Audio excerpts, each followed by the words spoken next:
Please state the nature of the medical emergency. This is why we love the Doctor. He's a no-nonsense hologram who can learn, grow, and be sarcastic just like any organic. Throughout Star Trek Voyager, we see him fall in love, start a family, and save the day again and again. In this live stream, we will count down the top 10 episodes all about the Doctor. So activate your emergency viewing protocol and... Yeah, I don't know if you guys saw that, but that was that. So what happened was... So I usually watch all my videos on 2x, and I have an extension that puts everything on 2x, and I forgot to turn off that extension before I hit play. So I don't know if that just played normally for you or if that also played at a ridiculous pace. So let me know, and if it did, if that just showed up really crazy for you right now, I will replay the intro. Because it played really crazy for me. Okay, so today we are talking about the one, the only, the Doctor from Voyager. Such a great character. Probably I would put the Doctor next to Kes as far as most transformed character over their time on the show. Now, Kes, okay, good to know. Thank you for letting me know that the video is fine, because on my end, it was crazy. So Kes wasn't on the show for all 7 seasons. She was only there for like 3, and I think she left in the second, third episode of 4th season. So like she wasn't really in it. But in that short amount of time, she went from this super naive child to a much more experienced child. And when we see her come back for her revenge, we can see that she's lived a whole life, right? I feel like the Doctor has also undergone a huge transformation, but we get to see it over the full 7 seasons. And it's so cool because in the early seasons, he's kind of a jerk, right? Like season 1 Doctor, like rewatching the show, season 1 Doctor and season 1 Neelix, I can't with them. Every scene with them, I'm just like, next. But by the end of the show, by season 7, I love Neelix. Like I especially love Neelix as a, didn't super love him with Kes, but I love Neelix as like the perfect one with kids, like the perfect godfather, and how sweet he is with Naomi Wildman, how sweet he is with the Borg children. Like, I love that for him, and that he's an ambassador and kind of like a warm and cuddly person. Same thing with the Doctor. Like in the beginning seasons, he's really brass. And I think, I'm not sure, you guys might, you fellow fans might know better than me, but I feel like they're trying to recreate this Bones energy from TOS of like, let's have like a really cranky Doctor, and they're constantly trying to like revamp that, right? So we had cranky Doctor in TOS, and then we get Beverly in TNG, who's like pretty nice, but then we get Pulaski in season 2, where they're like, let's go back to cranky Doctor, like that's the way to go. And then thankfully we get Beverly back in season 3 of TNG. Now we get to Voyager, and the Doctor is like really cranky and crass and all of that. He eventually smooths out those rough edges, but I'm thinking even to like Lower Decks, where they just make the Doctor even more cranky and crass, and it's just kind of like, it's like it's like a trope at this point. Like, we've got to have this really cranky Doctor who's supposed to be helping people, but they really secretly hate people. In any case, didn't super love that in season 1 for the Doctor. However, by the end of season 7, one of the things I love is the way that he is teaching 7 of 9 about humanity and about exploring her personality and all of these different things, because those are all the things that I feel like Kes taught him, even though Kes was not human. Kes was Ocampan, but Kes was always like on Team Doctor about having him be sentient and having rights and expanding his program and being bigger than just a medical database that is interactive, but really taking on interests and hobbies and other things. So Kes, I feel like, was really the cheerleader for that.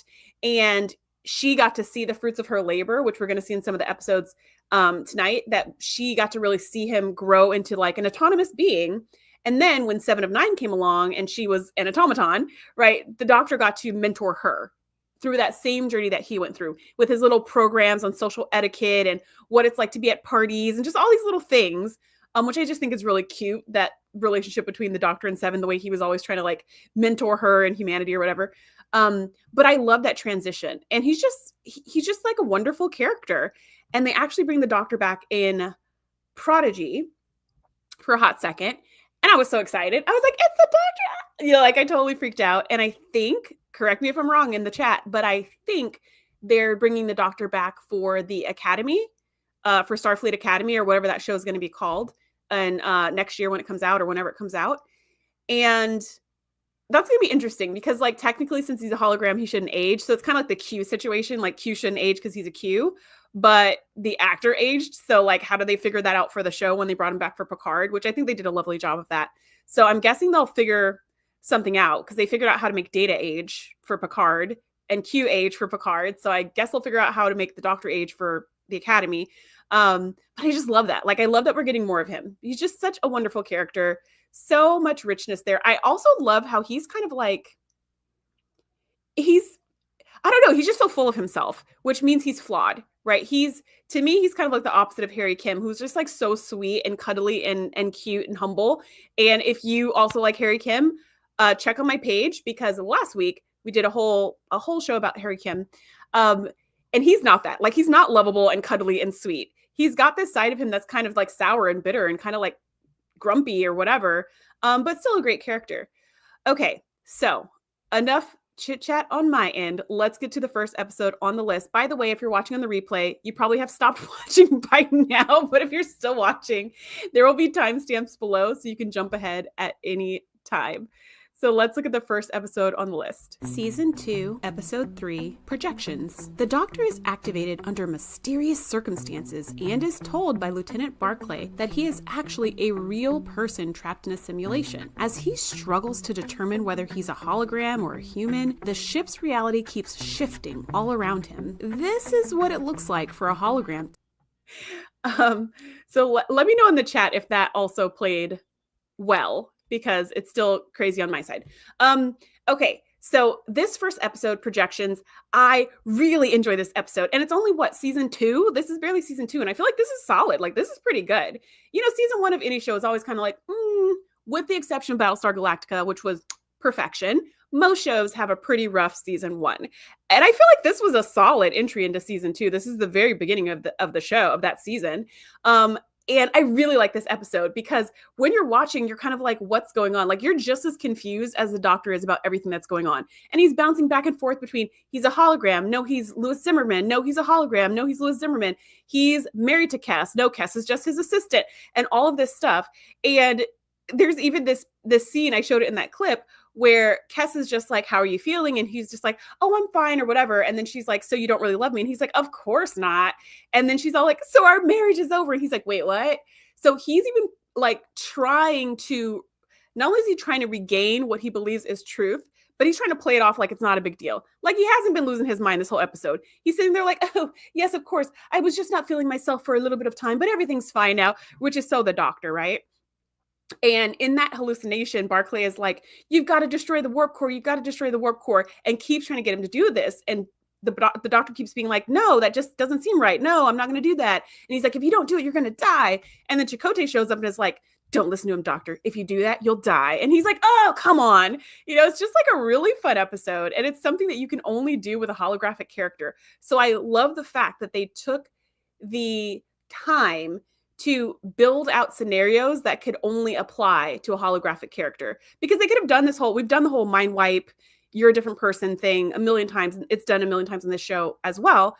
But I like this version of it because there's even a scene too where like he's scanning, I think Captain Janeway gets hurt in some kind of firefight, and he's scanning her, and it's like there's no life signs. And then he scans Kes, no life signs. And he scans Tom Paris, and there's no life signs. And he scans himself, and it's like all the life signs. And he's like, what is going on? And then he like starts bleeding, and he's like, bleeding? I shouldn't have bleeding. Pain? I shouldn't have pain.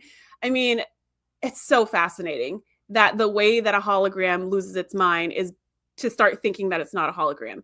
Super interesting. Love this episode. Okay, I'm going to check the chat, and then we'll go to the next episode on the list. Yes, I agree with Best of Trek, Worst of Trek. Love Bob Picardo, who's the actor who plays the Doctor.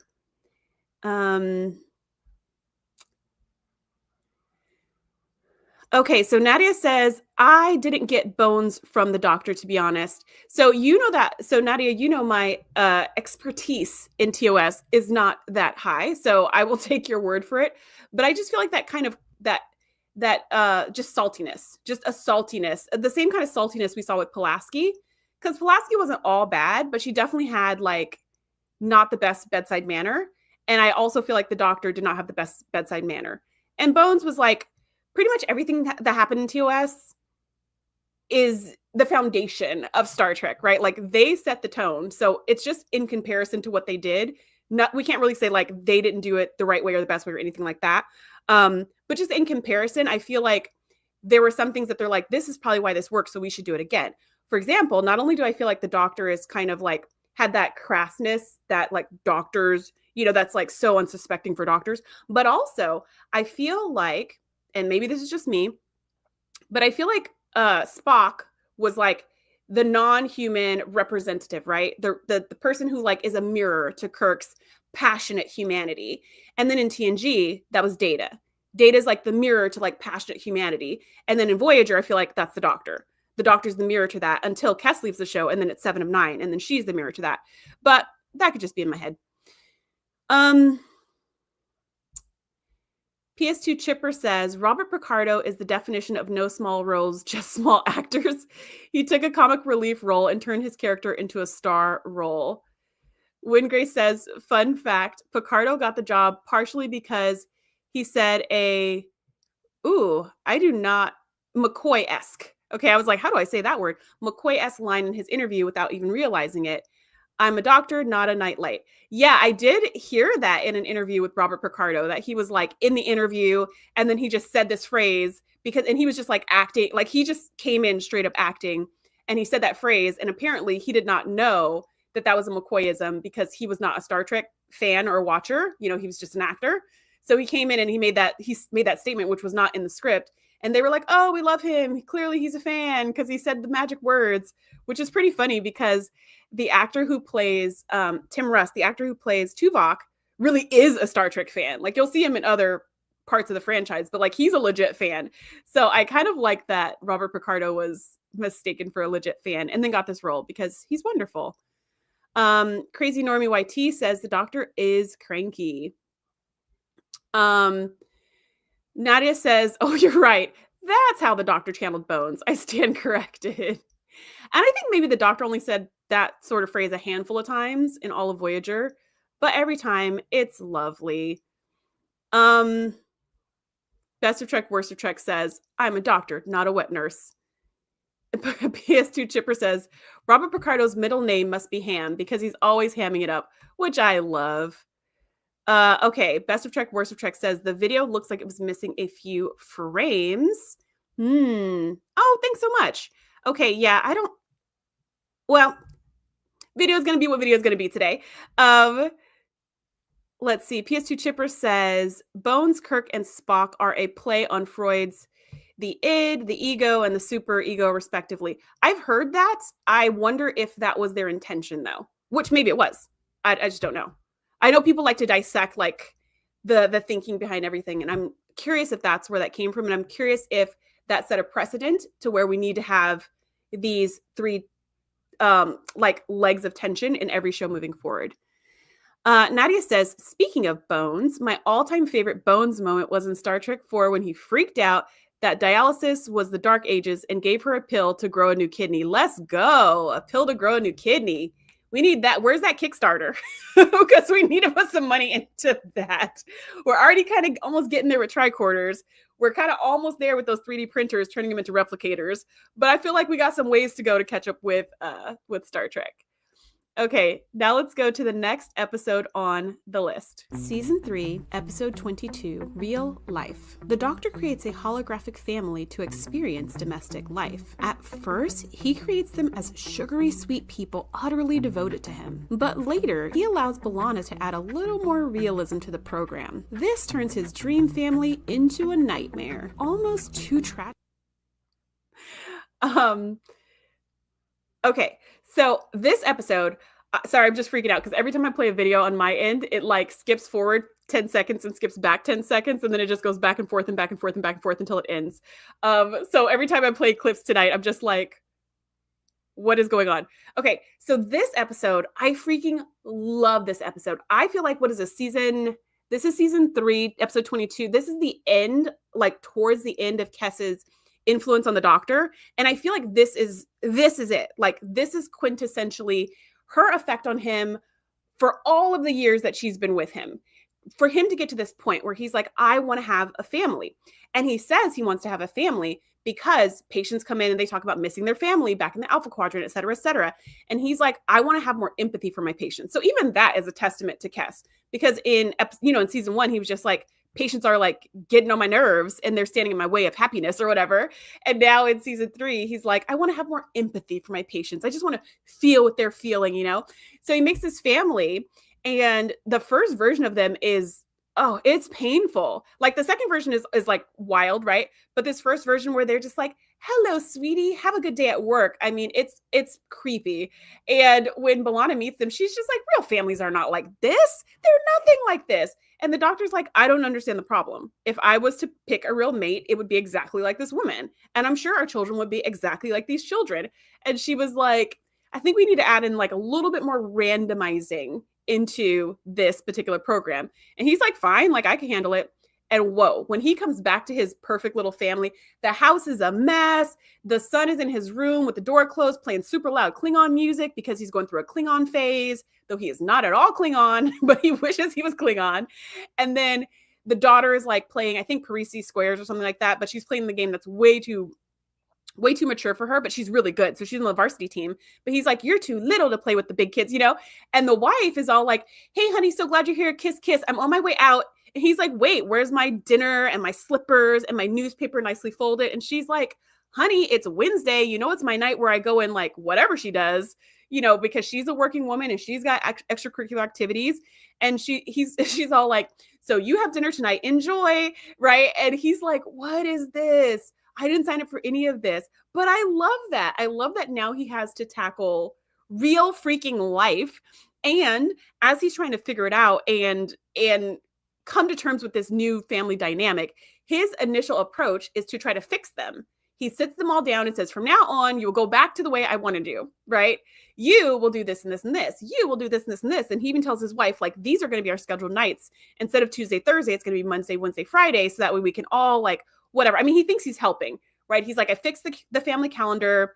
Everything's going to go well. And by the way, Jeffrey, no more Klingon friends.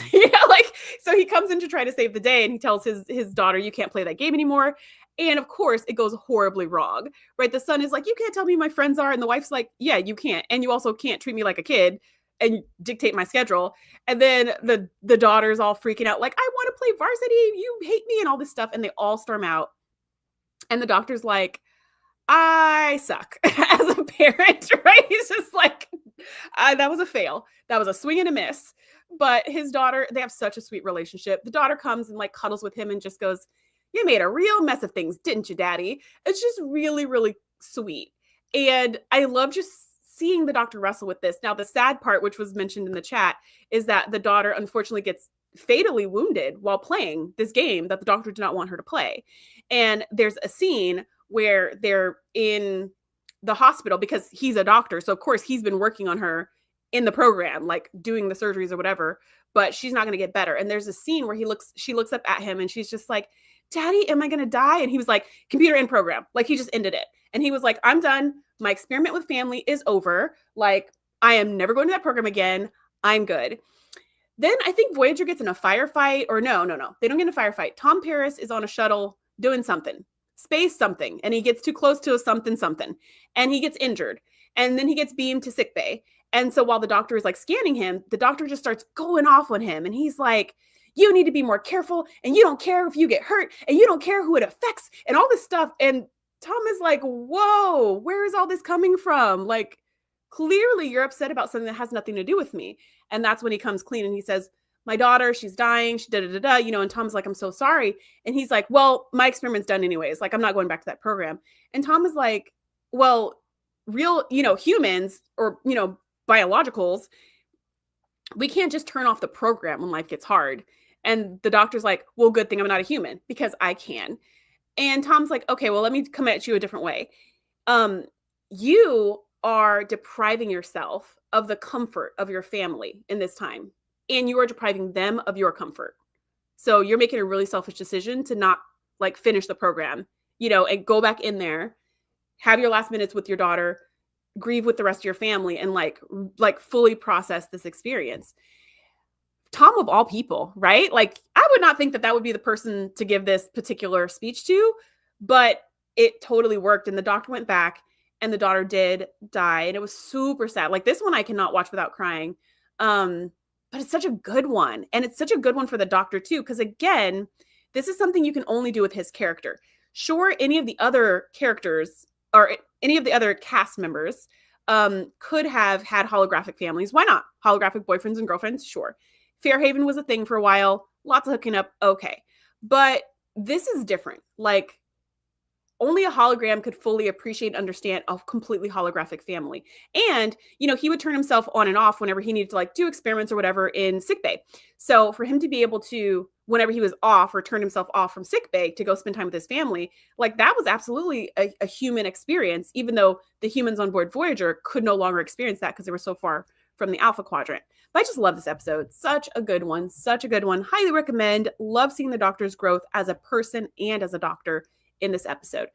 Okay, I'm going to check the chats and then we'll go to the next episode on the list. Crazy Normie YT says this episode made me tear up.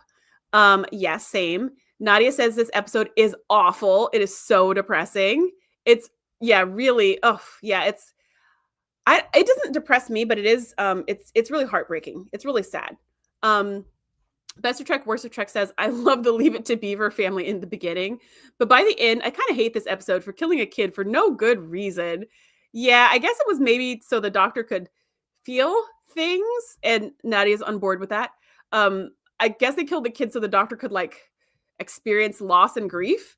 I'm not really sure. Whenever a TV show kills a kid, you're kind of like, you know, look at them a little bit sideways, because why would you do that? But I do think for the purposes of the story, it totally rounds it out. And the Leave It to Beaver family in the beginning, just that was not for me. Like the whole time I'm like, okay, let's go to the next scene. Chrome Dome Omega says the doctor with the family was cheesy, but a good kind of cheesy. Yeah, I liked seeing him with a family. And I don't know if, let me know your thoughts in the chat. I don't know if I want to see him, like if I want a sequel to that. Like, I don't know if I would have, let's pretend like the daughter was totally fine. Would we want more episodes of Doctor and family the way we had so many episodes of Fairhaven? Did we need so many episodes of Fairhaven? But like the way we had multiple episodes of Fairhaven and it kept being something we come back to, is that something we would have liked to have with the doctor where we could see his family over time? That might have been cool, just as like, you know, something we kind of dip into from time to time as opposed to a one-off. Okay, next episode on the list. We've talked about quite a bit in the past, so I will try to keep it short, but I love the doctor in this episode. Season 4, Episode 5, Revulsion. Voyager responds to a distress call from a hologram who claims to be the sole survivor of a disaster on his ship. The Doctor and B'Elanna arrive to help, only to discover that DeJaren is a homicidal maniac who did away with his crew due to his hatred of organics. B'Elanna barely escapes with her life, and the Doctor gains a new appreciation for the imperfections of biological. This episode is so interesting. I really like this episode. Because it's kind of like a murder mystery and I'm super into like crime dramas and stuff. So murder mystery plus Star Trek, I'm here. I am here for it. What I love about this episode though, in relations to the doctor, is that the doctor feels like, the doctor has said many times that he feels like the, I don't know, like Voyager or like the captain or whatever hasn't really given him enough freedom or enough autonomy or whatever. Like he feels somehow like he's limited.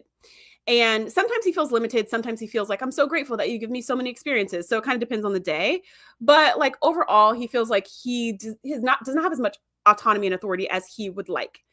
Now here, this particular hologram, DeJaren, feels straight up abused by his crew, which is why he slaughters them all.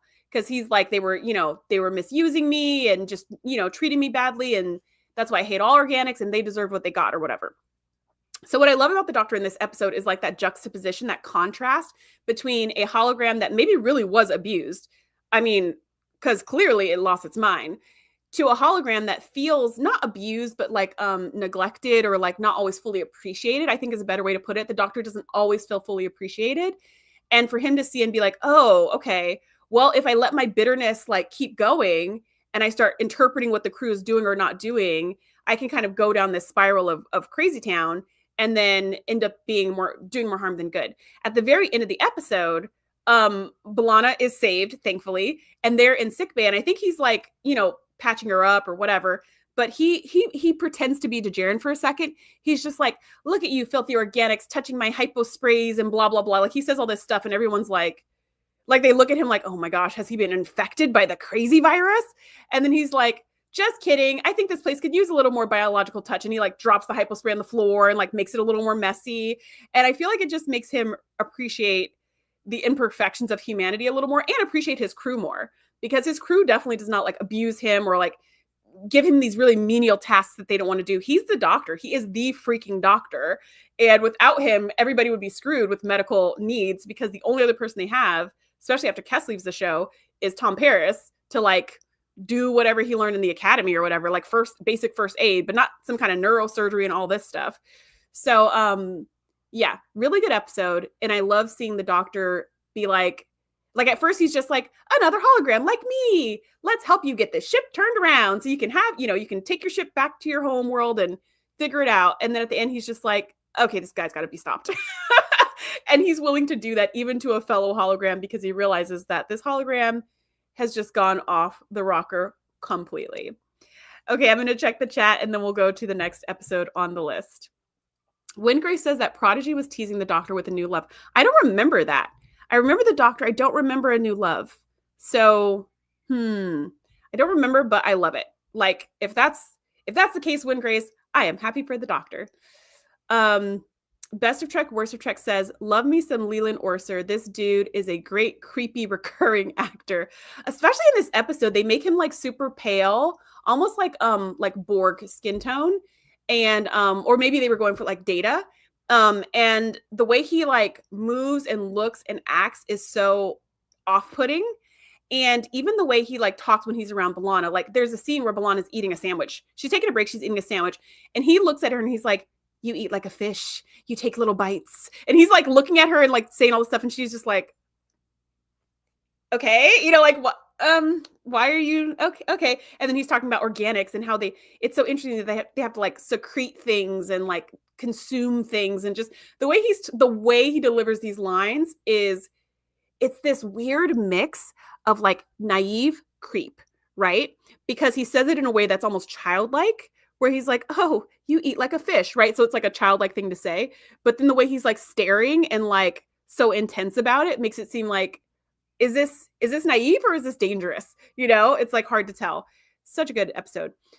Which is what PS2 Chipper says. That was a good episode, which I agree. Nadia says, creepy, but fabulous. Nadia also says, the whole Tom as a medic thing was annoying. Wasn't he just a biochem major for a semester or something? That does not an EMT make. Yeah, I feel like, I'm not really sure why in season 1 they were so big on like the Tom Paris has to be the doctor's assistant. And I get like somebody had to do it. But if he only has basic, like CPR training, which is the gist that I got from Tom Paris, is that he just has CPR training. He knows how to do an EpiPen. That's his level of skill. Okay. He's not a brain surgeon. I feel like, doesn't everybody who's gone through the academy have that same level of training? So can't we just, you know what I mean? Like, basically, we need to make sure we don't lose the doctor. And if we're going to train somebody for realsies. Train somebody who has an interest in medicine. Train somebody who can be spared. Maybe not your pilot. Maybe somebody else, working in aeroponics or something. I don't know. PS2 Chipper says, I never bought Tom as a medic. And then Crazy Normie YT says, oh, they were just torturing Tom, which may be true. Okay, let's hit the next episode on the list. Season 4, Episode 23, Living Witness. Centuries in the future, an alien museum presents a distorted version of Voyager's history, depicting the crew as ruthless conquerors. A backup version of the Doctor is reactivated and fights to correct the historical inaccuracies, revealing that Voyager actually tried to mediate peace. Though the truth is met with skepticism, the Doctor's testimony plants the seeds for historic. I really like the concept of this episode. This episode, along with the episode Distant Origin, I think is the one where there's like the lizard like species, the lizard race that's like trying to trace their heritage back to what happened on that planet in when Seska took over the ship. Anyways, I like the idea of this. I like the idea of like going in the far future and then seeing the repercussions of Voyager's actions. I like it for two reasons. One, we're not going back into the past. Those episodes, I don't know if I used to like them or not when I was younger, but I do not like them now. So whenever Star Trek is like, oh, something happened and we went to the past, but the past is like the same exact time that they're currently filming, I'm always like, oh, because I don't watch Star Trek to go to the present. I watch Star Trek to go to the future, right? So I love this idea of going even further into the future, which has got to be really hard to do, because already they're imagining hundreds of years from now. So to imagine thousands of years from now, I don't even know how people do it. It is beyond the scope of my ability, but I enjoy and appreciate that people do it and that I can just sit and just bask in it. So I like that. I also like seeing Voyager's like the effects of what they do, because we don't see that a lot especially with Voyager, but I would say even in TNG, like they're going around doing all kinds of stuff and most of the aliens are one-offs and we never see the repercussions of their actions. But especially in Voyager, because the whole thing is they're in the Delta Quadrant making their way back to the Alpha Quadrant. So the idea is that every alien will be one-off. Everything, every skirmish they get into, every war, every conflict, whatever, once they pass that space, the space of that, that species or whatever, that empire, whatever, what have you, they're done with them and they move on. So we really don't see the ripple effect. So I like that in this episode we do. In this particular episode, it starts out with the warship Voyager, which is just so funny. And like we also get that in Prodigy. We see like the mirror universe of Voyager for a hot second. And it's the warship Voyager. It's like the slicked back hair and like the black gloves and all of that. I don't know. I love the theatricality of it. And as they're replaying all these things that Voyager supposedly did, they show Janeway just like blasting away their leaders for no reason because they looked at her funny and that was reason enough and all this stuff. And you're like, what is going on? And then of course the Doctor's appalled by this version. And the head historian is just like, this is accurate. From what we've pieced together from the records, this is accurate. And the Doctor's like, I was literally there. I was there for every discussion. None of this happened. And in order to prove it, he has to go and find a tricorder, which is also part of like the, I want to say the wreckage, but that's not what you call it when it's in a museum, the artifacts. So there's a tricorder somewhere, which is part of the artifacts. And he's like, if I can reactivate it, we can actually see the scan from that body, and you can see the weapon used on that leader was from the other like warring faction on this planet. So you can see that the leaders took each other out, that we were just here for peace and we had nothing to do with it. Just him saying that sparked a civil war. So there was this whole civil war going on, and the Doctor's like hiding in the museum with this head curator or whatever, trying to survive, and he's like, just say it was a lie, just tell them it was a lie, stop the fighting. And the head curator is like, the only thing that's going to stop the fighting is the truth. We've had enough lies, like, let's get the truth. So they go back into the wreckage and they find the tricorder. And then when they find the tricorder, like that pauses. And it turns out that was also a recreation, because we're even farther future now, where the war has now passed. Peace has come. There's more equality between the two factions. And they talk about how the Doctor was like the herald of peace, and how after serving as their chief medical something for years and years, why I don't understand how his medical knowledge would be better than theirs after like so much time, but whatever. After serving as their chief medical something for years and years, they gave him a ship and he decided to head back to the Alpha Quadrant on his own. So presumably whenever he made it back to the Alpha Quadrant, we don't even know how many years all of this is taking. Perhaps there are two Doctors in the Alpha Quadrant. Wild, right? Like one with the experiences of getting home through that Borg transwarp conduit, and the other one with the experience of getting home the long way, the slow long way on a shuttle by himself, which is just kind of weird to think about. I didn't even think about that until I was preparing for today. And I was just like, wait a minute, whatever happened to Doctor number 2? I wonder if he ever made it back to Earth. And if so, what happened, because now he would be looking at the history of his whole crew who are long gone. Whatever happened to Harry Kim, whatever happened to Chakotay, he'd probably see their great grandkids or something, which is so crazy and so cool and so interesting. Okay, I'm going to check the chat and then go to the next episode on the list. Nadia says, from Wikipedia, as Voyager begins its journey home, Paris is involuntarily selected to be an auxiliary medic on Voyager, as he had previously studied 2 semesters of biochemistry at Starfleet Academy. Yes, so to Nadia's earlier point, let's pull that back up. Yeah, 2 semesters of chemistry does not an EMT make. I can tell you because I have taken, I was a microbiology major in college, and that's what I went to grad school for. I've taken a lot of biochemistry in my time, and I could not be an EMT at all, like at all. I do know CPR a little bit because I've worked with kids and you have to learn that to work with kids, but no, you don't want me in sick bay from me having taken biochemistry classes. That's wild. Crazy Normie YT says Living Witness is the best Trek of all time to me. So is that your favorite episode? I love that. This is probably my first time talking about it on this show. Wingray says, my guess is this version of the Doctor is the one which appears in the Academy. I was just thinking that, like, as I said, whatever happened to that Doctor? I was like, what if this is the one in the Academy because of the thousands and thousands of years? But honestly, I don't think they're going to remember that. Like, I don't think they're going to tie that. And I don't think any fans will remember that either. Even fans like me who love this show, I don't think I would have remembered, oh yeah, there was a second copy of the Doctor from that episode Living Witness. I would not have recalled that even if they made some kind of statement to that effect on the Academy of like, this is the second Doctor. I'd be like, what second? There was no second Doctor. Like, I don't even think I'd remember. So not necessary. Nadia says, this is such a nifty episode. Agreed. Carlos says, this episode confused me because he was like a backup of himself. Because I thought he went back with everyone else. Yeah, exactly. So when they reactivated his program, you're kind of like, wait, how is he here and not, why isn't he on Voyager? And then they explain that this is some kind of backup copy in the computer module that they recovered from whatever, wherever they got this artifact from exactly, which I don't even recall those details. DJ Magix says, this was one of my favorite Voyager episodes. I need to go back and rewatch it tonight. Wow. And then Best of Trek, Worst of Trek says, definitely a top 100 episodes of all Trek.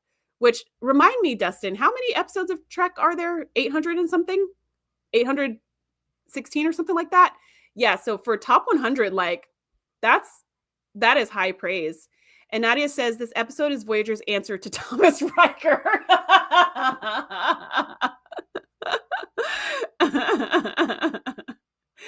Yeah, exactly.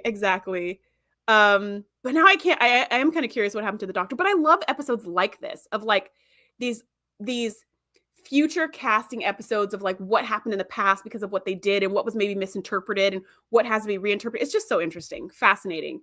And again, something you could only do with a holographic character because they could bring someone back using technology, but it wouldn't have the same impact because for the Doctor, you're like, oh, it's technology. Like, yeah, that tracks.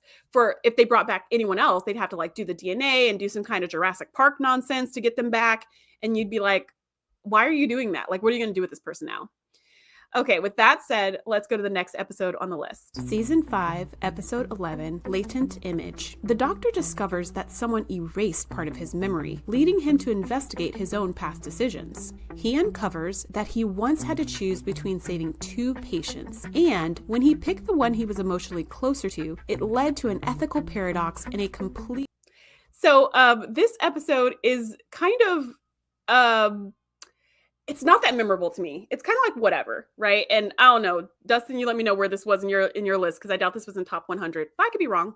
This episode was pretty like meh. But what I like about it, and the reason why it's on this list, is because again, the Doctor loses his mind, but differently this time. This time he has this like recursive, catastrophic failure because there were 2 patients who were both injured in the same way, and he had to perform this really elaborate procedure, and he only had time to do it on one. So he's there with Tom Paris, the biochemistry medic, and he's like, oh, I think I know what I can do to help them. Like, I can do this blah, blah, blah, blah procedure.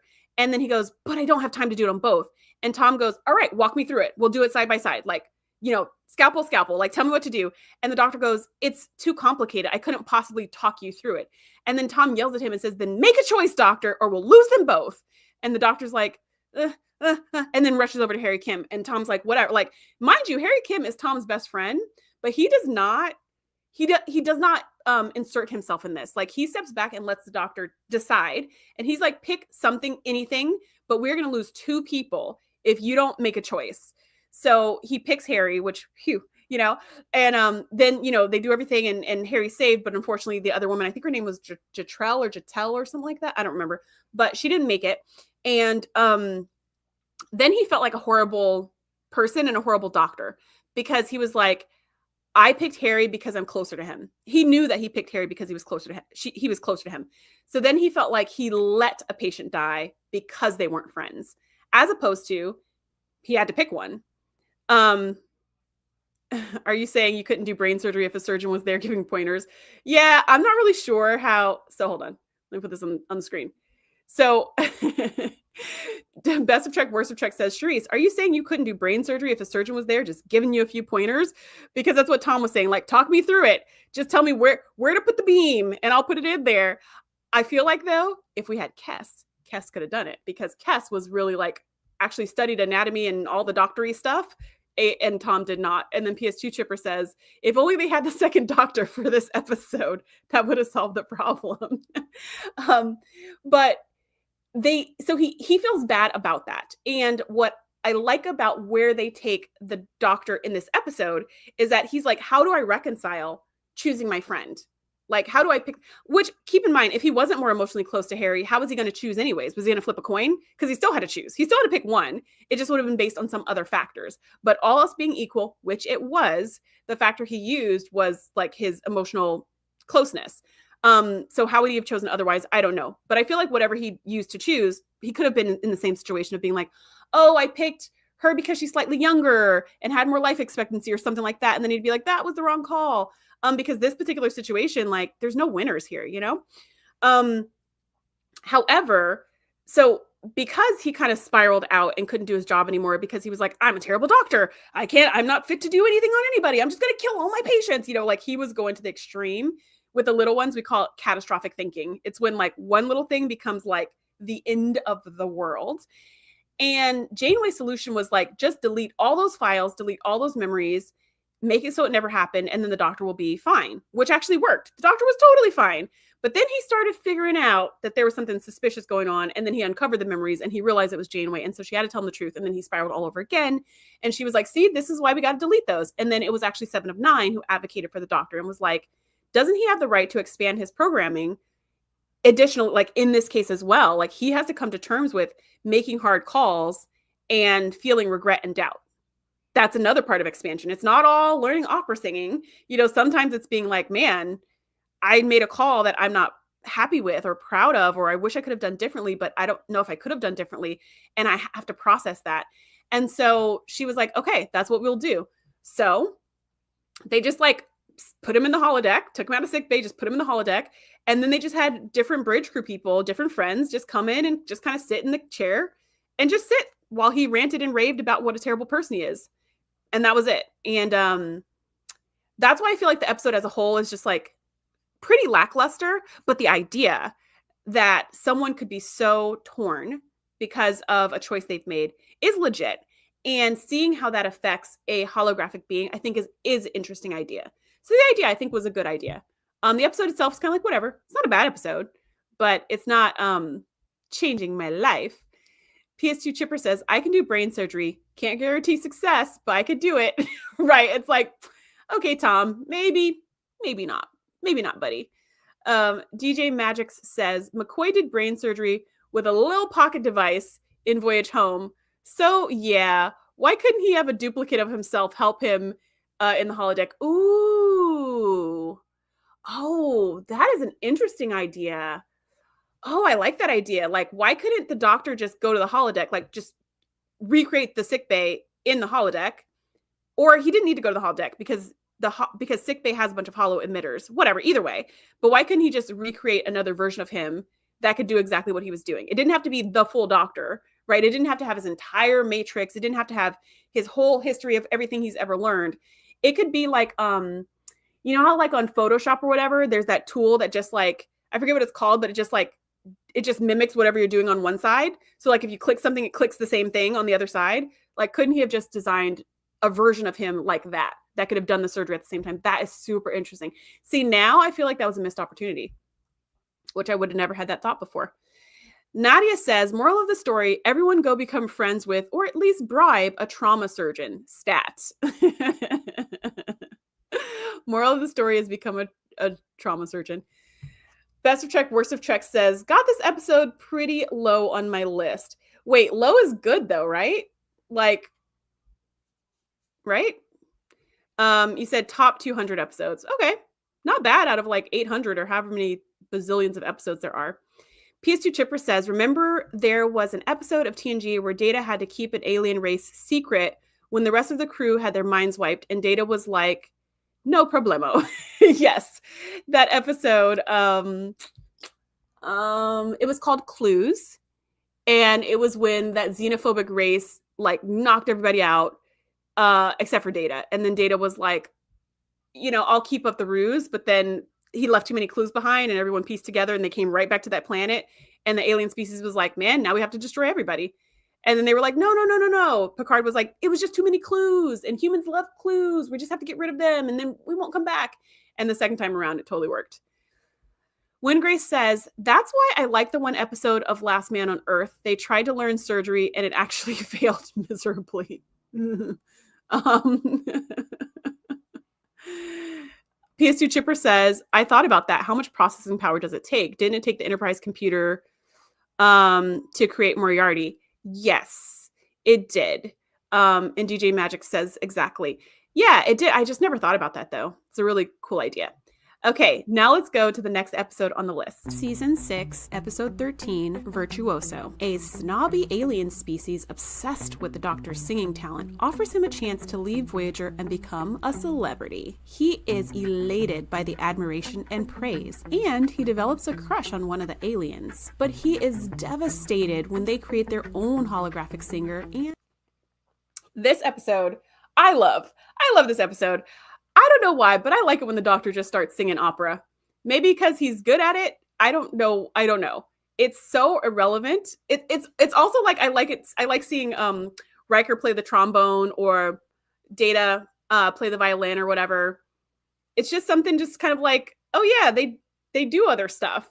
Something about that's a little slice of life. But what I love about this episode is that the Doctor has a chance to become famous, to become a celebrity.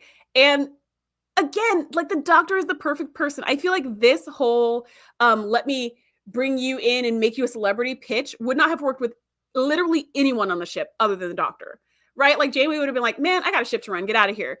Tom would have been like, I'm famous enough on my own. Thanks. Harry would have been like, really? Oh, but I got to work tomorrow. That's a bummer. You know what I mean? Like Bellata would have been like, get out of my face or I'll punch you. I don't know. But I feel like the Doctor is like, yes, sign me up. I am famous. I was born to be famous. Like that is his thing. And so I love that we have an episode that's exploring all of that for him.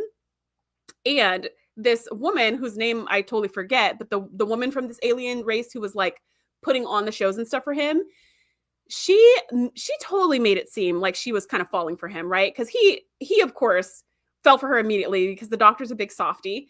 And she was like, we could spend so much time together if you came to stay on the planet to be with us and to be our celebrity and all these things. And so he was like, okay, I got to leave Voyager so I can pursue my life's passion of being a celebrity.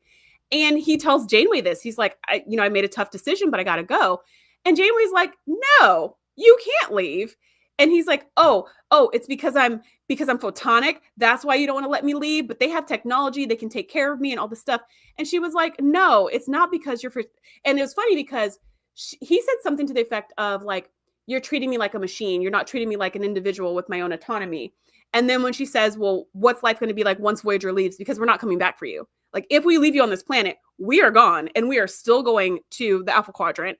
And he's like, well, they can take care of all my maintenance needs because they have such advanced technology.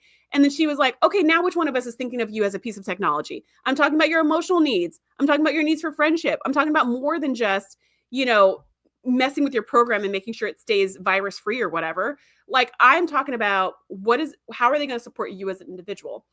And the reason why she wouldn't let him leave is because he's their only doctor. And what, you're going to be left with Tom Paris as the biochemistry medic? Come on now, especially with all the crazy stuff that Voyager gets into.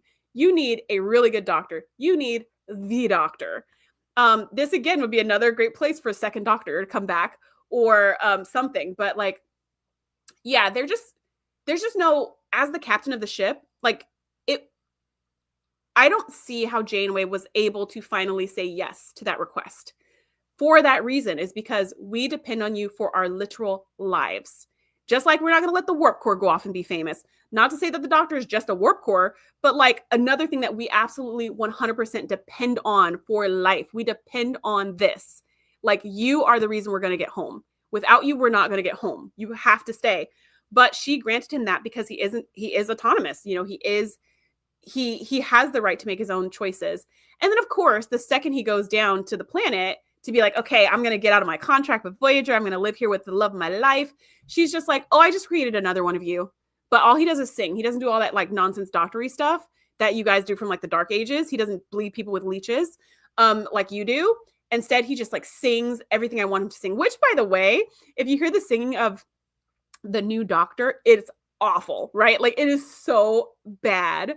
But what they love about the songs is the capability of using your voice that way, and like all the range and the different notes and stuff that can be had. And so they're more looking at it as like the art of making sounds with vocal cords is what's amazing. Not that those sounds necessarily sound good. So the second that he's like, I'm free, we can be together, she's like, oh no, we're good. I just made a copy of you and he's way better anyways. And so the Doctor's like, wait, what? But I thought you and I had something special. And she's like, no, this way you don't have to make a choice. You can stay on your ship and we'll keep a copy of you and everyone wins. Right. And so now he's like, he didn't crawl back with his tail between his legs at first. What he did was he went to B'Elanna and was like, I need you to change my program so that I can sing like this. So I can sing this piece. And B'Elanna's like, I could change your program to turn you into a whistling teapot. But if I do any of that, you won't be you anymore. And if this girl really likes you as much as you say, or, you know, if she's really worth it, she wouldn't ask you to change, you know? So he ends up having really no choice but to stay on Voyager. And then, of course, he's totally humiliated, like totally embarrassed. He's back on the ship. You know, he was going to leave to be a celebrity and now he's yesterday's news. They literally, like, he gives his last performance, which is really heartfelt and really like beautiful. And the lady comes out on the stage and she's like, thanks for that, Doctor. Okay, now a Doctor of my own design. I mean, the curtains closed, fame is gone. And that's what Janeway warned him of. Janeway was like, fame is a fickle friend. It will not be there when you need it. And the Doctor was like, I don't know what you're talking about. I'm going to be famous forever. So he had to come back with his tail between his legs, which was pretty sad. But what I love at the very end is that 7 of 9 writes him a letter. And she's like, I'll always be your fan. And it's like, oh, like, you still have friends, buddy. Even though you went off the deep end on you're so great and so important, and you're more important than all the lives of everybody on this crew, you know, but we still love you. We know that's how you are, and you are still a friend. Okay, so I'm going to check the chats and then go to the next episode on the list. PS2 Chipper says, I think Neelix would do it. Ooh, would Neelix do this? Oh, gosh. Would Neelix do this? I don't know. Maybe you got me there. Crazy Normie YT says the Doctor has a massive ego. Agreed. Has the biggest ego of all egos. Like, there was one scene where he's like giving away copies of himself, like little holographic copies. And Captain Janeway comes in and is like, what the F is going on in here? And why aren't you in sickbay? And he goes, oh, Catherine, blah, blah, blah. And she's like, excuse me. And he's like, Captain, sorry, Captain. Like, he's just like, yeah, he gets away from himself. Best of Trek, Worst of Trek says, how does a race that are super mathematicians and huge trading hub not know about music? It's a really huge stretch. I agree with you. Nadia says 100%. I agree with you that they don't know about music or this version of music, like that they have not discovered rhythmic sounds at any point in just like regular life. But I could believe that they have not discovered opera. I could believe that. And I think there was wasn't there a scene in this episode where he does like a recital for them in maybe it's just like in the kitchen or whatever, in the galley, and he starts doing different kinds of music, and all the aliens are like, oh, we don't like this. It was like jazz or clarinet, whatever it was. And they were like, oh no, the Doctor, you better get back up there and do opera. So maybe they had just had different kinds of music. I don't know. Crazy Normie YT says, it's a species of clones of my grandfather. Was your grandfather short in stature? Because these people were all like at the Doctor's like elbows, which I thought was an interesting touch that they did. Okay. Now let's go to the next episode on the list. Season 7, Episode 5, Critical Care. The Doctor is kidnapped and sold into a corrupt medical system that prioritizes treatment based on social status rather than need. While being forced to work within the system, he secretly alters the database to redistribute medical care more fairly. This leads to even more disaster and restrictions. He manages to persuade the head decision maker to treat the most ill patients, just as Voyager tracks. I love this episode. I don't think it's a particularly great episode. Like when I go back and watch it, I'm like, objectively, I don't think it's great, but I love it. I love this episode. I love the person who stole the Doctor's program. They track him down and they put him in the brig, and then Neelix poisons him. He gives him some food that causes him a lot of gas, but he tells him that it's poison. And he does it like when Tuvok's nearby, and Tuvok had just threatened to do a mind meld. And then Neelix is like, it's feeding time. And Tuvok's like, I'm still interrogating him. And he's like, code whatever of Starfleet protocol says they have to eat.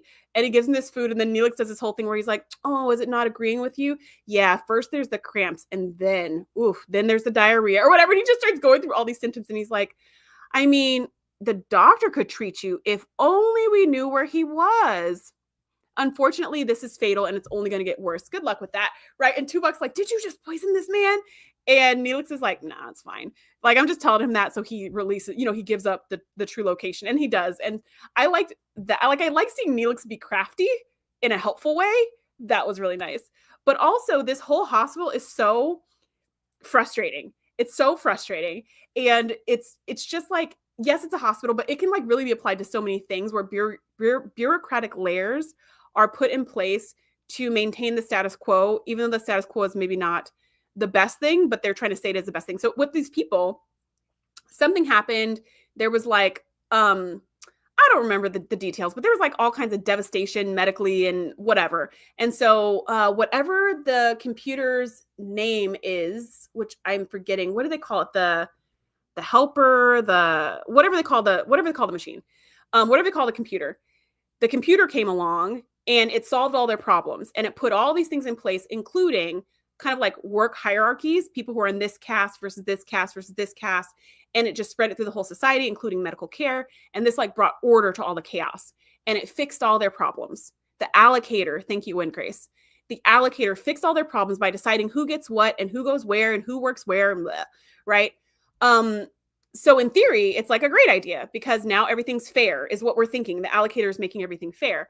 But when the doctor's there, he realizes that everything's like so unfair. The rich people get this like special treatment that is supposed to decrease, arterial aging, some BS thing. So they have this medication that they're getting treatments like every single week. All these people, all these valuable to society people are getting this treatment that they don't even need to just extend their lives by like microseconds, versus the people down on level red or whatever it's called, who they are dying. They have fatal diseases that use that exact same treatment that there's plenty of on level blue or whatever the high level is. They have plenty of it there, but they won't give it to the people in the lower caste because the allocator says that those people are not as valuable to society because their jobs are not as fancy or whatever. And there's like a young kid who's sick that the doctor befriends, and he wants to grow up to be a doctor. And so the doctor steals some of the medication from like the higher level and brings it down to the critically ill level and gives it to him. And so he starts to get better. But then, of course, the guy who's in charge finds out about this and cuts him off from all medication forever. So then that kid dies. So again, we have another kid dying. He's older. He's not as young as the doctor's little daughter, but he's, I don't know, maybe 16 or something. He's not that old. Maybe he's 20. And the doctor finds out and he's just like horrified. So the only thing he can think to do is take he doesn't take DNA from that kid, but he takes biological factors of that kid and infects the head person with it so that the computer, the allocator, scans him as that kid. So he's like, and he injects him with like that same fatal condition. And he's like, I would treat you, but I can't because the allocator says I can't. And by the way, we find out that this head guy really is the allocator. But he's been blaming the allocator on all these choices, but it was really him the whole time. And so he infects him and he's just like, I would treat you, but the allocator says you're all out of medication. Sorry. And you're on level red. So you don't qualify for any life-saving medication. You've got about 6 hours. So I don't know, and the guy's all like, fix me right now. I order you. And the doctor's just like,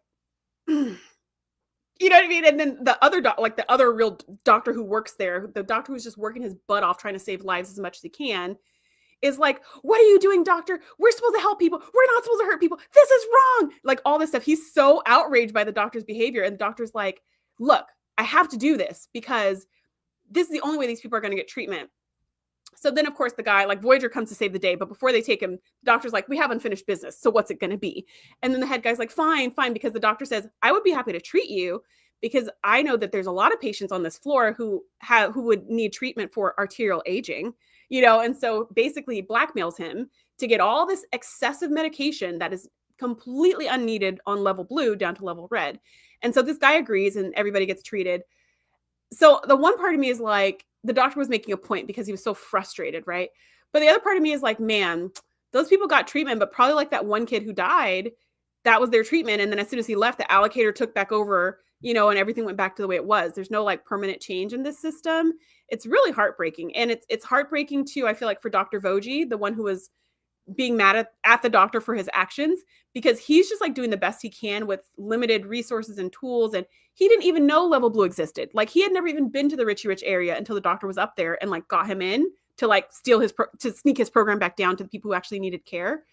Anyways, I freaking love this episode. I love it. I love it so much. And like I said, I don't know if it's a particularly great episode, but I just really enjoy it. I think it's always just hit me in a lot of places where I'm like, someone should do something about that, Okay, let's check the chat and then we'll go to the next episode on the list.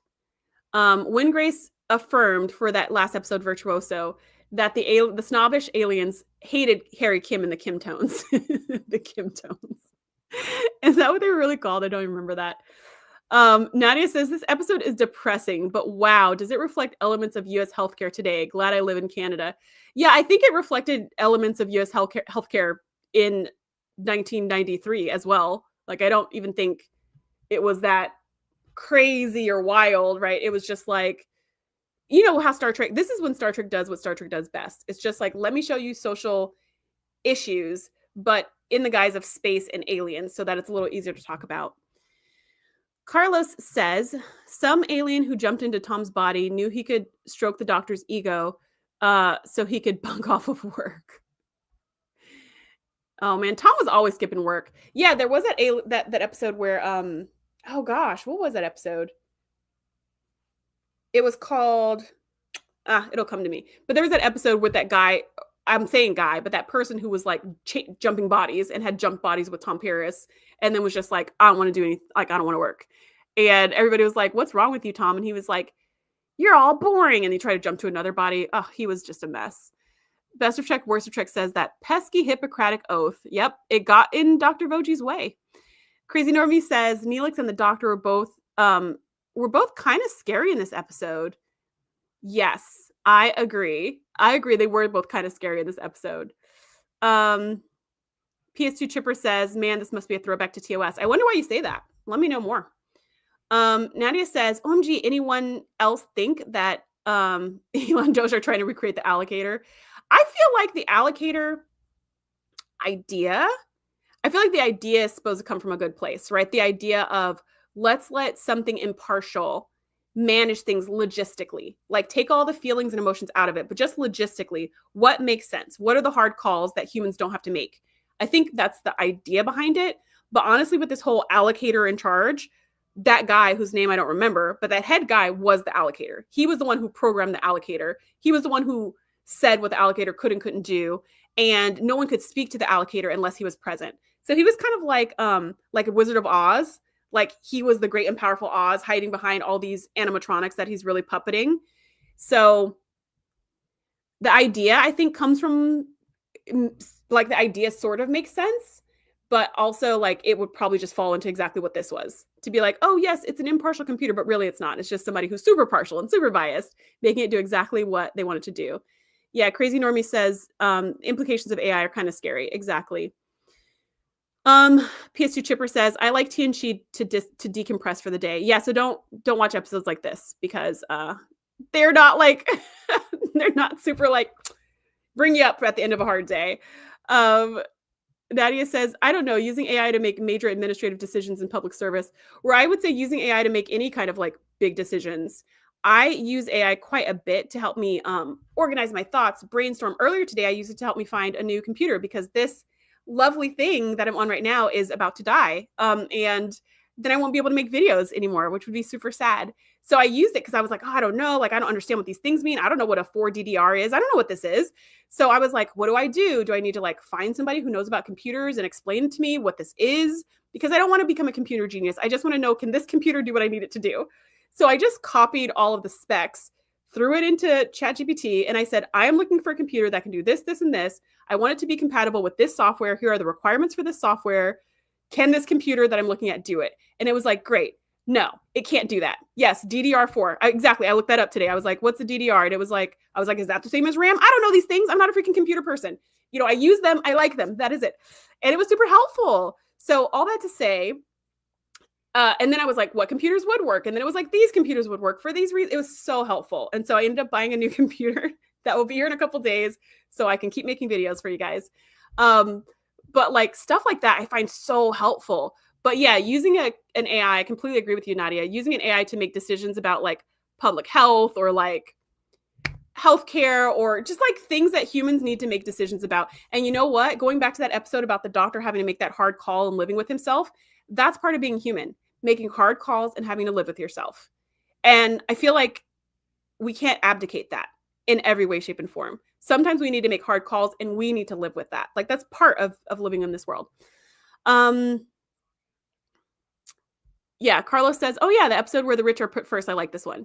Yeah, I like this episode. Oh, okay. PS2 Chipper said there's a lot of TOS episodes that have machines. Who knew? Not me.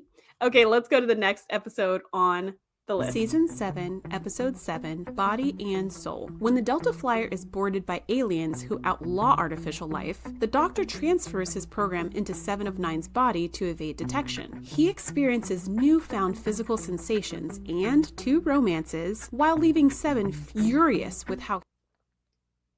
When I first watched this episode, I still remember when I first watched this episode, that scene where after the Doctor's been like drinking and eating and just living his best life inside of 7 of 9's body, and they go back to the cell, and then 7 like puts him back into his mobile emitter, and then he's like, 7, you might feel a little disoriented, but let me tell you what's been going on. And she goes, I know exactly what's been going on. You've been abusing my body. I still remember vividly that scene because I was on Team Doctor. I was like, this is great. He's experiencing like eating and drinking and like, you know, having a little flirtatious romance and all these things that he's never experienced before. And he's eating the cheesecake and he's like, oh my gosh, this is amazing. Right. And like, I remember being like, oh, this is so cool for the Doctor. But that moment when she says, you've been abusing my body, I was like, oh, he has. He's totally been abusing her body. He's been doing he wasn't even thinking about how this would affect her at all, or whether she would approve of this use of her body or anything. He was just like, it's my car now and I'm going to drive it. You know what I mean? And I still remember that scene and being like, oh my gosh, he was totally wrong. And in that scene, he goes, and then he's like, no, I wasn't. I was just, and she was like, yes, you were. And she pulls out every single thing he did. And he was like, oh, I saw it. You know, of course, it's the Doctor. So he's not going to be like, you're right. I was totally wrong. I am so sorry. Of course he didn't do that. He was like, no, but I was just, but, you know, this episode's really good. Like, I really enjoy this one. I like how the Doctor gets to experience what it's like to be an organic. And I feel like he could program himself to experience all these things in the holographic way. Like he could program holographic food that he could eat and like, you know what I mean? Like he could program sensations, but he would not know. I mean, I guess maybe he would from books or something, but he would not know from an anatomy book, like the process of food going down the throat, for example. He would not know how that is supposed to feel. You know what I mean? Like, and he also would not know what satiation feels like. He would not know what being satisfied after a good meal feels like, or being full. You know what I mean? Like all these different like nuanced things. And so I love that he got to experience that. Also, what I thought was so interesting in this episode is that he's a part of not 1, but 2 romances, which is wild because the captain of this like alien species that does not like photonics. So what happened with this species, by the way, is that their holograms rose up and rebelled against them. So they have all outlawed holographic life and they hate holograms. And that's why the Doctor was hiding inside of 7 of 9's implants, which was so cool because it's like, since when can holograms do that? Can he just take over the Borg by himself? Can we just like make the Doctor do that, or get all the Mark V doctors from Earth and just like infiltrate the Borg with them because they can just jump into implants. I don't know. But anyways, I just had that thought. But so he's hiding from these people who hate photonics. And in Seven of Nine's body, the captain is falling in love with him because they're eating, they're drinking, they're basically going on these really romantic dates that the Doctor doesn't even realize are dates because he's just talking and hanging out. But at the same time, there's a woman on the ship that the Doctor's really into. So again, in Seven of Nine's body, he's like talking to her and finding out about her life. And, like he's kind of dating her too. And I just think that is so fascinating.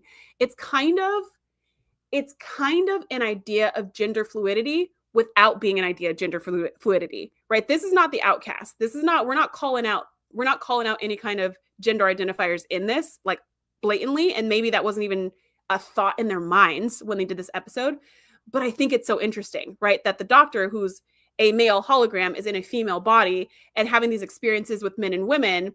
And it just seems so natural, right? It's nothing that I feel like this episode's nothing that people would be angry about. Like, how dare you do that? It's just like, okay, yeah, holograms in another body. Sure. You know what I mean? Like, I don't know. Something about this, I feel like people would not fight about, but I don't know. I don't remember what the reception was of this episode when it came out.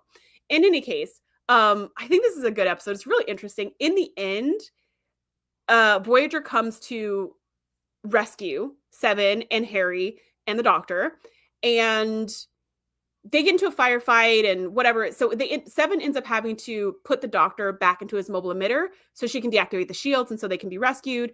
And then the captain gets hurt, and then the Doctor ends up treating the captain.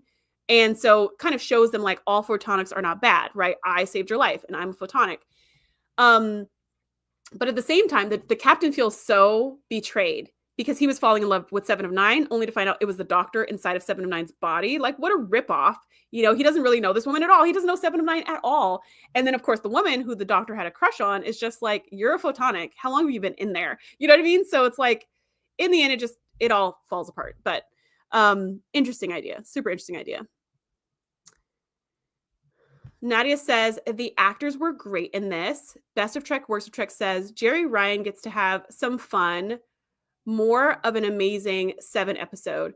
Yeah, this is one of those times where a character gets to act out of character. And I feel like she nailed it. Like when 7 was acting like the Doctor, for me, I see the Doctor. Like I don't see 7, I see the Doctor, which is amazing. If you've ever seen the show Altered Carbon, which it's, Altered Carbon is very much like an R/X rated show. Don't watch it with kids around.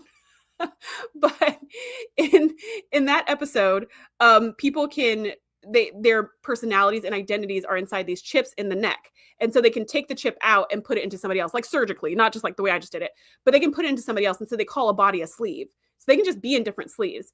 And there's this one episode where like a grandma's chip is put into this like big, tough biker guy's sleeve. But then the way he's acting, he's totally acting like a grandma. And you buy it. Like he's got tattoos and like spikes and all this stuff. But when you see this man, you see grandma. And it's like the most mind-bending experience to watch the show and be like, wait, this actor is one actor, but they're being another person. And I don't even see the person that I'm physically looking at. I see the person they're being.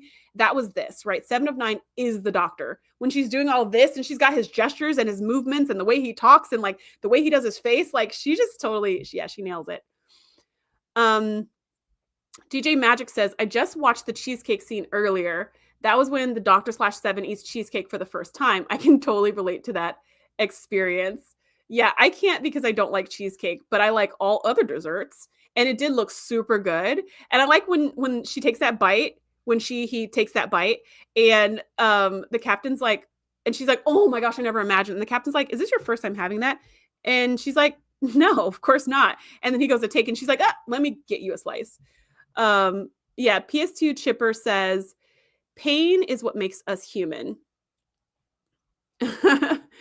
Crazy Normie says, I'd be pissed if someone ate cheesecake and got drunk afterwards in my body too. And imagine the nausea of those two things afterwards. Yeah, that's pretty awful.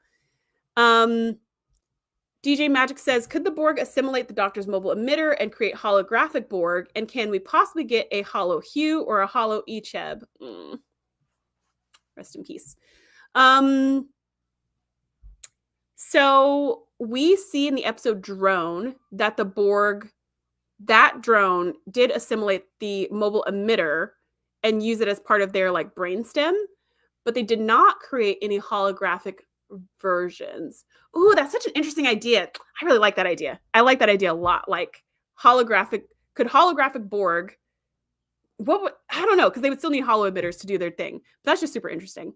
Okay, let's go to the next episode on the list. Season 7, episodes 9 and 10, Flesh and Blood. Voyager discovers that a group of holograms, originally created as prey for the Hirogen, have rebelled and gone rogue. The Doctor sympathizes with them and even joins them, believing they deserve freedom. But soon, he realizes their leader is just as ruthless as the Hirogen. Ultimately, the surviving holograms escape to an...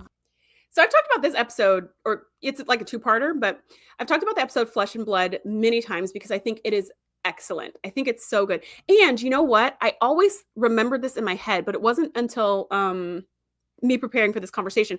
The human Starfleet officer, the Starfleet hologram, isn't that the same actor from TNG who played that half human, half Vulcan, but really he was half Romulan in that episode, The Drumhead? Where Admiral Satie was like, "You're really a Romulan, you're a spy, you're a witch, Harry," or whatever. And he was like, "I just didn't want people to know." Isn't this the same actor, except for now he's playing a human? And if so, wouldn't it be cool if they would have made him the same character and given him the pointy ears? And then it could be like this really subtle throwback Easter egg.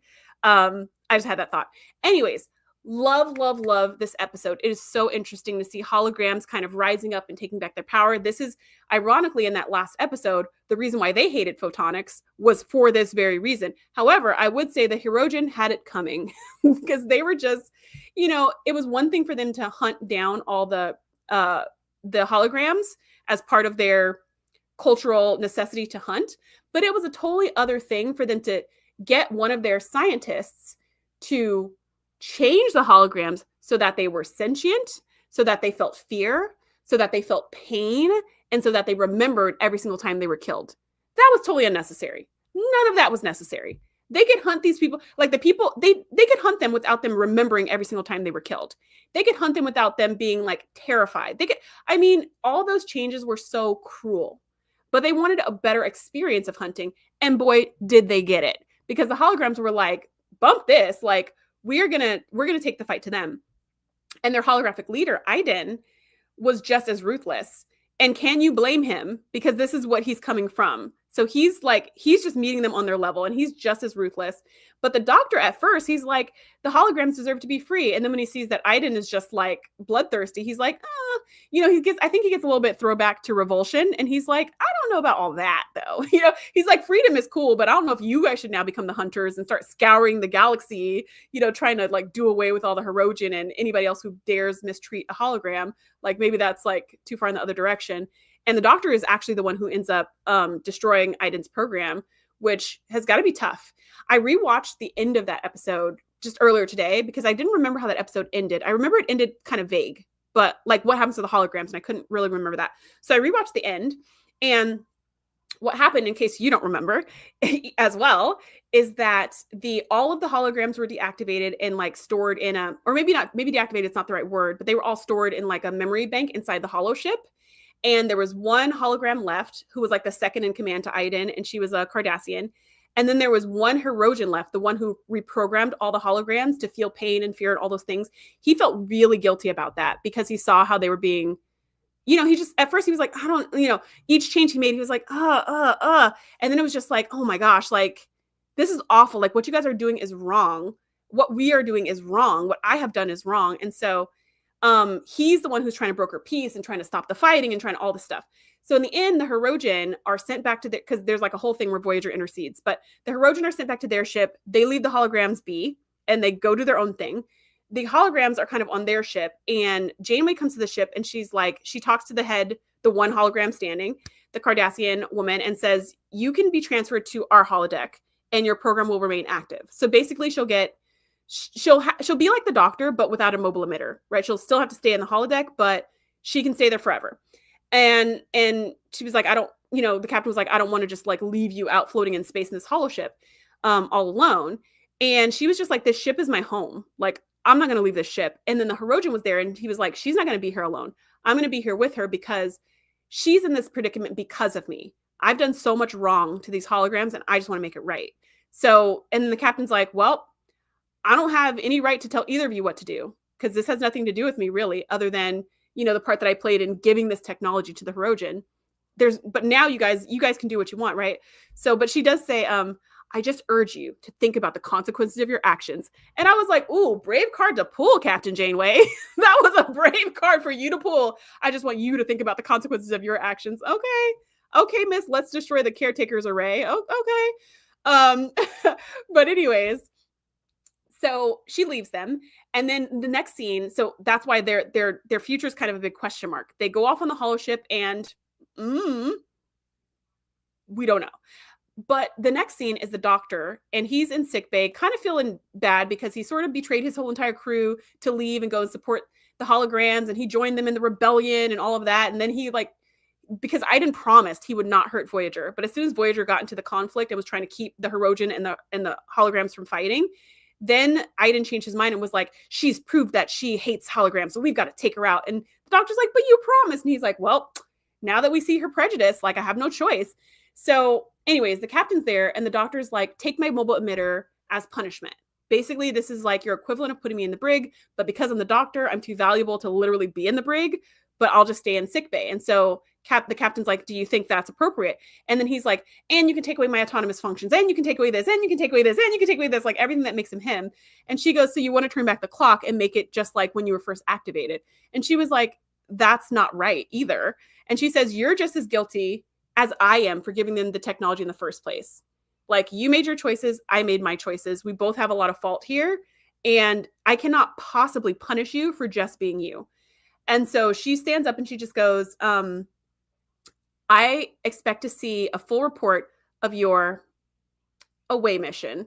And that's it. And she walks out. And it's just totally I don't know, it just hit me. I was just like, oh, this is I love this version of Captain Janeway, who is complicated and nuanced. And also Kate Mulgrew. Kate Mulgrew is really good at playing all of those emotions, where she could say a really simple line, but the way she says it, you know exactly how she's feeling. Saying, I expect to see a full report of your away mission. That's a very simple line, but the way she delivers it, you can tell she's torn and upset and all these things she's feeling when she says that line. It's amazing. Anyways, super good episode. Highly recommend. Okay, I'm going to check the chat and then we'll go to the last episode on the list. Best of Trek, Worst of Trek says, this didn't need to be a feature-length episode. Not interesting enough for that length. And Nadia says, agreed. I really love this episode. I don't remember how it felt watching it. I don't remember if it felt too long. I just remember kind of the moral of the story. So maybe they could have done it in one episode. Maybe they didn't need a two-parter. But I'm a big fan of this one.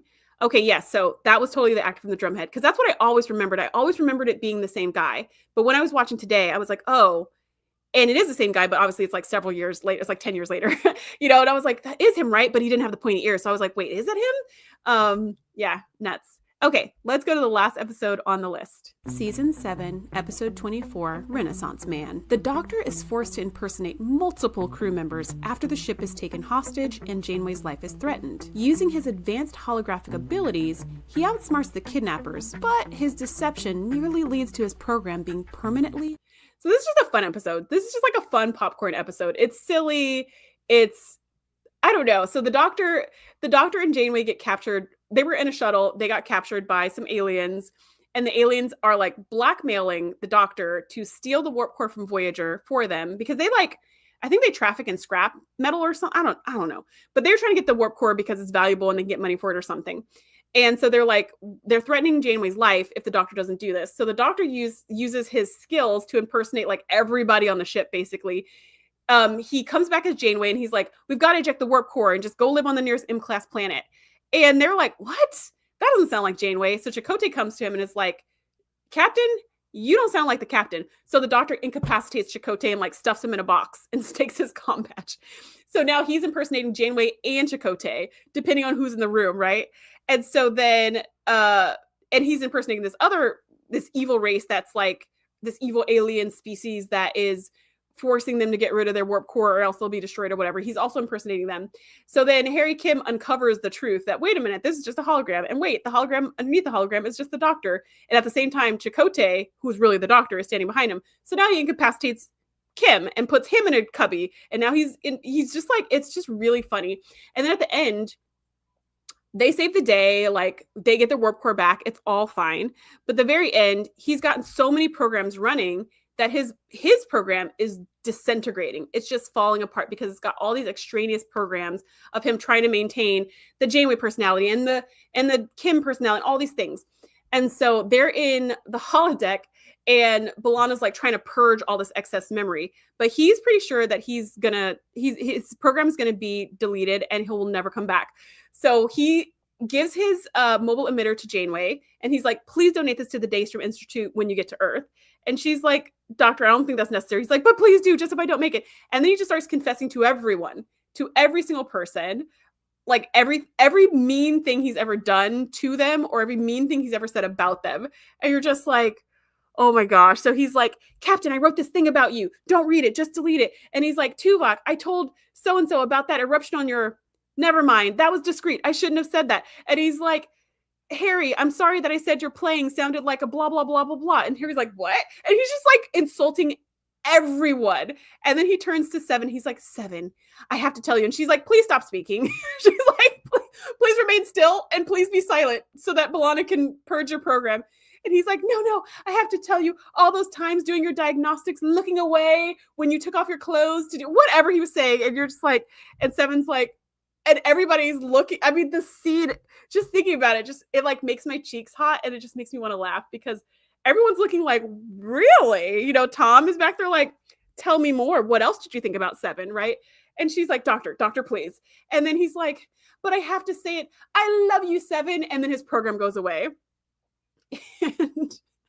And Janeway looks at B'Elanna and is like, did we lose him? And she's like, no, he's still here. And then he instantly comes back and he's like, wait, what happened? And B'Elanna's like, we deleted the excess of programming or whatever, like we purged it. And he was like, so my program's not gonna be deleted? And she's like, nope. And I think Janeway gives him the mobile emitter back and says, you'll probably outlive us all, and just hands it to him. And he's like, and he's like so mortified. Talk about deathbed confessions. He's mortified. So a week later, Janeway comes into sick bay and is like, you know how the doctors usually like state the nature of your medical emergency. He's nowhere to be found. And she's like, hello. He's in some back lab office we didn't even know existed in sick bay. He has been in there for this entire week, except for when somebody comes in for treatment and he has to come out. And he's just like he's just so embarrassed. And so he comes out and he's like, do you need like a hypo spray or something? And Janeway's just like, okay, you've been hiding long enough. Like, you need to get out of this. You need to get out of sick bay, come mix with the crew again. And he just feels like everybody hates him because he lied to everybody when he tricked them and stole the warp core. And because of what he did to Chakotay and what he did to Kim and what he did to Janeway and all of his confessions, he was like, you know, everybody probably hates me and they're so mad at me and they're so all these things. And she was just like, you know what you did was wrong. So, and he was like, and I need to be punished. I need to be punished for what I did. So she's like, okay, I punish you with 5 days restricted access without using your mobile emitter. And since you haven't used it for 7 days, time well spent. Let's go. And he's just like, I have so many important experiments in that far back room that I think I need to keep working on. But see, at the beginning of the episode, he was like begging Janeway to go have like coffee with him in the holodeck because she has coffee with Chakotay all the time or with Tuvok or whatever. And he was like, what about me? And she's just like, no, thanks, doctor. So she had turned him down in the beginning of the episode. So now she goes, oh, well, I was hoping you would join me for coffee at this little cafe in the holodeck. And so this is like his dream, right? Because we talked about earlier, he has like a big ego. So he should be besties with the captain in his mind. So he's like, really? And she's like, yep. But if you don't want to use your mobile emitter. So he's like, okay, I'll go, you know, and then he leaves, and that's like the end of the episode. It's just so fun. It's such a fun, silly popcorn episode. And what a lovely way to end the night, because we've had the doctor losing his mind, not once, but twice. We've had a serial killing hologram that he had to contend with. We've had a whole ship of rebel holograms who are just fighting for their life. We've had his family that was so tragic. We've had Latent Image where he had to pick which patient survived, and it just kind of spiraled him. We've seen a lot of transformation through the doctor throughout the seasons and throughout these episodes, but this I feel like was just a good place to end, where it's just happy, lighthearted, popcorn, silly. And this is the kind of episode that I would watch at the end of the day to unwind. So that being said, I'm going to check the chat one last time, and then we'll be done.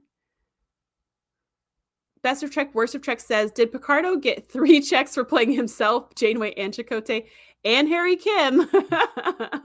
I'm betting no. Nadia says that final confession scene is hysterical. It is so great. PS2 Chipper says, what is this, Festivus, the airing of grievances? And Nadia says, LOL. Exactly. Yes. Randall says the creation of Festivus increased the sales of metal poles by 12%. Yes, exactly. And then he picked the name Joe in the alternate finale, like in the end, but then time reset. So apparently he's still just the doctor.